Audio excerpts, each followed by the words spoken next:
ஏந்திரியா ஏன் எப்படி காலத்துல குடிச்சு வந்து என் தாலி எடுத்து தூக்கல போறேன் கீழே நான் சைக்கிள் சமைச்சு இருக்குது சொல்லி விட்டு கலக்குற நீ என்னடா அவர் கூட சண்டை கால இருந்து குடிச்சு ஒரே வாங்கி எடுத்து கம்பெனி இருந்து போன் அடிச்சு கிடக்குறாங்க செக்யூரிட்டி எங்கன்னு கேட்டா நீ ஒரு நாள் நீ போடா அப்படின்றாருமா ஆனா குஷ்டு பத்துங்கறான்னு தெரியுதுல ஒரு நாள் நீ போயிட்டு வா என்ன இப்போ என்ன சொல்றா செக்யூரிட்டி எல்லாம் சாதாரணமா நினைச்சியா பிரியாணி பக்கத்துல வச்ச பிரெட் அல்வா மாதிரி வாங்கி நைட்டு போடுவானுங்க நைட்டு வரவனுங்க எல்லாம் என்னடா சொல்ற ஆமாமா நைட்டு ஃபுல்லா குச்சி சுத்தி கிடக்குறானுங்களா அவனுக்கு என்டர்டைன்மெண்ட் செக்யூரிட்டிங்க தான்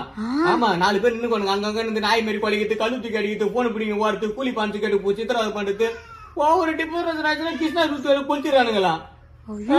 என்ன போய் மாட்டி சொல்றேன் அவரு டான்ஸ் ஆட வைக்கிறானுங்களா நைட்டு ஃபுல்லா பாட்டு போட்டு விட்டு அவனுக்கு போதிக்கு பிறகு ஊருக்கா நம்ம நைட்டு மாட்டினா நிலமா இந்த வயசு நான் போக முடியுமா அவன்கிட்ட சின்ன பையா செக்யூரிட்டி வேலை இவ்வளவு கஷ்டங்குதாடா இவரேதான் பொலிமை கிடையாது நைட்டு ஃபுல்லா சொல்லிக்கிங்க இதுல பாரு ட்ரெஸ் பாரு ஆளு அனுப்புன மாதிரி இருக்கிறாரு நான்